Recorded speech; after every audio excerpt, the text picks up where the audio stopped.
నరసింహ యాదవ్ రాష్ట్ర యాదవ సంక్షేమ అభివృద్ధి సంస్థ చైర్మన్, తిరుపతి పార్లమెంట్ అధ్యక్షులు టీడీపీ.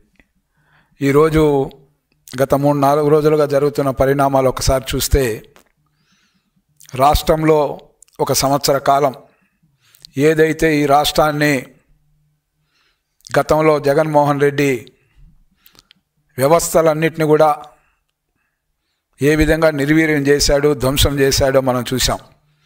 వాటన్నిటిని కూడా ఒక క్రమ పద్ధతిలో గౌరవనీయులు ముఖ్యమంత్రి శ్రీ నారా చంద్రబాబు నాయుడు గారు తనకున్న అనుభవం కానీ, తనకున్న పరిపాలన అనుభవంతో కానీ, కష్టాలు పడి పైకొచ్చిన నేతగా ఆయనకున్న అపారమైన అనుభవంతో ఈ రాష్ట్రాన్ని అన్ని సమస్యల నుంచి గట్టెక్కించేదానికి ప్రతిరోజు కూడా ఏ విధంగా కష్టపడుతూ ఉన్నారో రాష్ట్ర ప్రజలే కాక ప్రపంచవ్యాప్తంగా ఉన్న తెలుగు ప్రజలందరూ కూడా గమనిస్తూ ఉన్నారు. కానీ ఈరోజు ఈ రాష్ట్రంలో ప్రశాంతమైన వాతావరణం, అన్ని వర్గాల ప్రజలకు వాళ్ళు ఏదైతే కోరుకున్నారో వాళ్ళు కోరుకున్న విధంగా పరిపాలన అందించే దిశగా ఎన్డీఏ కూటమి, ఇటు చంద్రబాబు నాయుడు గారు కానీ, నారా లోకేష్ గారు కానీ, అదేవిధంగా పవన్ కళ్యాణ్ గారు కానీ, కేంద్రం నుంచి ప్రధానమంత్రి నరేంద్ర మోడీ గారి ఆశీస్సులతో ఈ రాష్ట్రాన్ని అంచెలంచెలుగా కూడా గట్టెక్కిస్తూ పోతుంది, మనం చూస్తూ ఉన్నాం. ఇలాంటి సందర్భంలో ఏ విధానం అవలంబించి దీన్ని డిస్టర్బ్ చేయొచ్చో, ఇప్పుడు అధికారం లేకపోయినా కూడా ప్రజలు చీదిరించుకొని 11 సీట్లకు పరిమితం చేసినా కూడా దాని నుంచి గుణపాఠం నేర్చుకోకపోగా ఈరోజు ఎవరు ఊహించిన విధంగా మహిళలంటే ఎంత గౌరవం ఇస్తామో ప్రతి ఒక్కరు మనం చూస్తాం. జగన్మోహన్ రెడ్డి కూడా ఒక మహిళకు తల్లి అతనికి జన్మనిచ్చింది, అది మర్చిపోతూ ఉన్నాడు. ఒక తల్లి తనకు జన్మనిచ్చిన విషయాన్ని కూడా మర్చిపోయి ఈరోజు అటువంటి మహిళల పట్ల ఎవరు ఊహించిన విధంగా దాడి చేస్తూ ఉన్నారంటే మనం చూసాం. గత 5 సంవత్సరాల పరిపాలన కాలంలో అసెంబ్లీ సాక్షిగా ప్రజలందరికీ గుర్తుంది.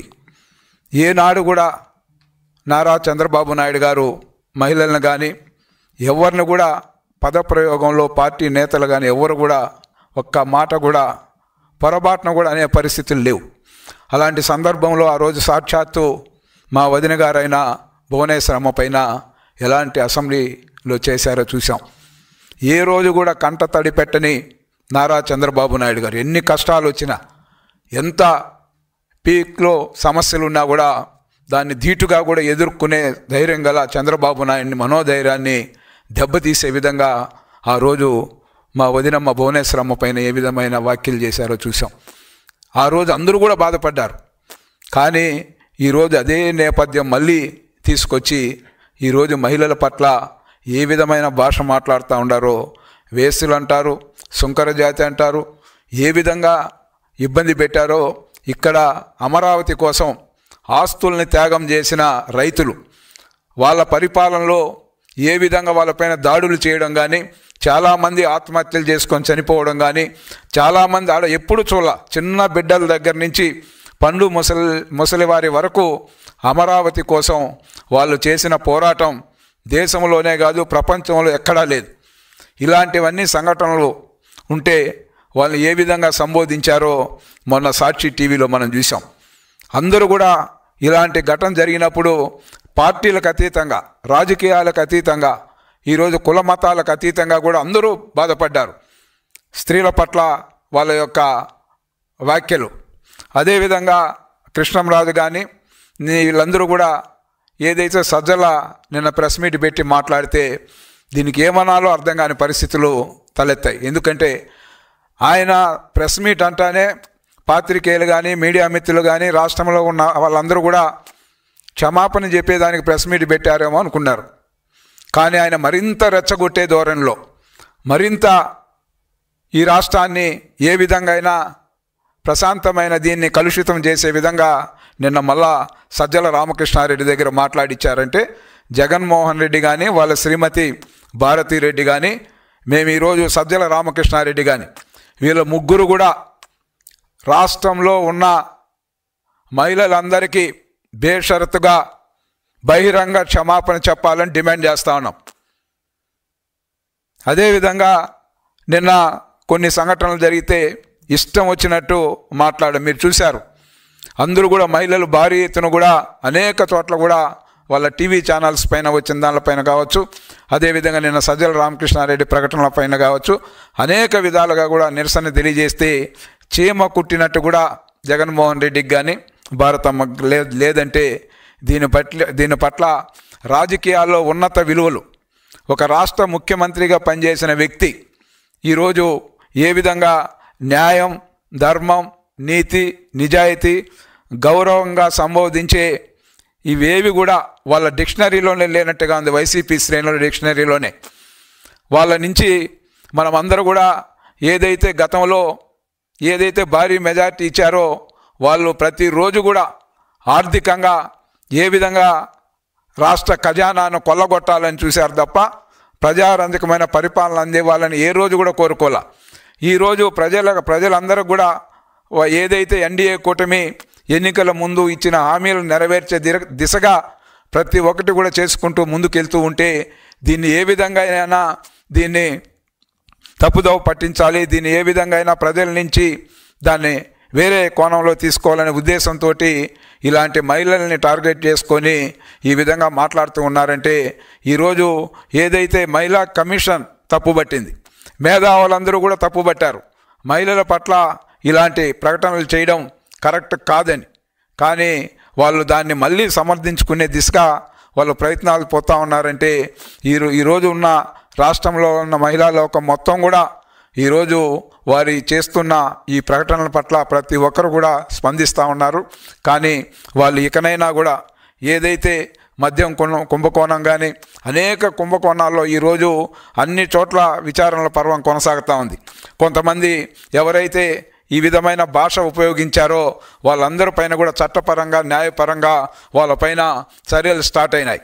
అదేవిధంగా రాబోయే రోజుల్లో మద్యం దీనికి సంబంధించి కూడా ఖచ్చితంగా కూడా మద్యం కుంభకోణానికి సంబంధించి ఏదైతే జరిగిన పరిస్థితులన్నిటిపైన విచారణ జరుగుతున్న సందర్భంలో ఏదైతే దీనికి ముఖ్యంగా మద్యం నుంచి వచ్చిన అక్రమ సంపాదన మొత్తం వాళ్ళ అధినాయకుడు ఎవరైతే జగన్మోహన్ రెడ్డి వైపే వేలన్నీ చూపిస్తా ఉన్నాయి వార్తలు వస్తున్న సందర్భంలో ఇలాంటి చీప్ పాలిటిక్స్ ప్లే చేసి మహిళల్ని కేంద్ర బిందువుగా వాడుకొని ఈ విధంగా చిత్రీకరించాలనుకోవడం సభ్య సమాజం కూడా క్షమించదని కూడా ఈ సందర్భంగా కూడా తెలియజేస్తూ, అదేవిధంగా మనం చూసాం వాళ్ళ పరిపాలనలో దేవాలయాల్ని, హిందూ దేవాలయాలని టార్గెట్ చేస్తూ హిందూ దేవాలయ విగ్రహాలను ధ్వంసం చేయడం, రథాలని ఏ విధంగా నిప్పంటించారో చూసాం.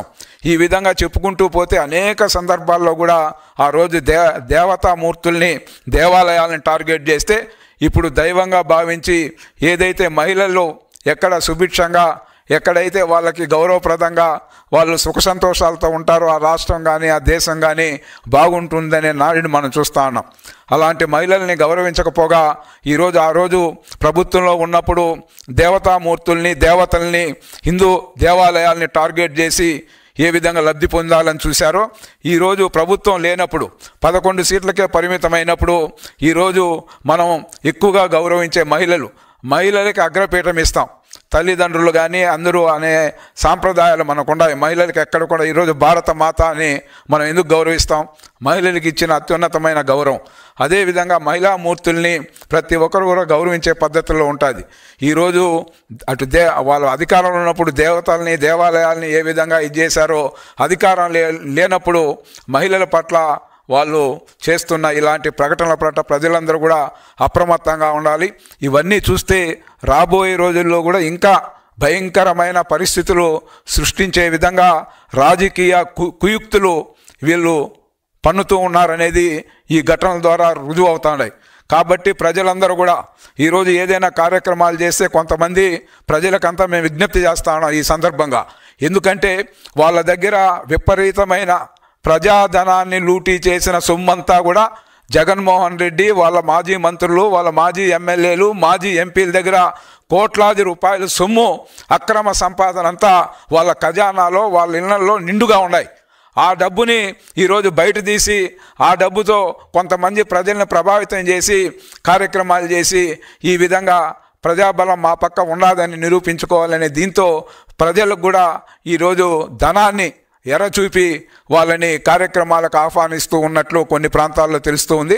ప్రజలందరూ కూడా వీరి పట్ల అప్రమత్తంగా ఉండాలని ఈ సందర్భంగా కూడా కోరుకుంటూ, అదేవిధంగా మనం చూసాం పురాణాల్లో ఋషులందరూ కూడా మన దీనికోసం ప్రజల కోసం యజ్ఞాలు చేస్తూ ఉంటే రాక్షసులు వచ్చి ఆ యజ్ఞాన్ని ఏ విధంగా వాళ్ళు భగ్నం చేసేదానికి వాళ్ళు ఆ యజ్ఞాన్ని భంగం కలిగించే రీతిలో రాక్షసులు ఏ విధంగా ప్రయత్నిస్తూ ఉండేది మనం చూసామో, ఆ విధంగా ఈరోజు వైసీపీ శ్రేణులు జగన్మోహన్ రెడ్డి దగ్గర నుంచి ఓడిపోయిన ప్రతి ఒక్కరు కూడా వాళ్ళ పార్టీ శ్రేణులంతా కూడా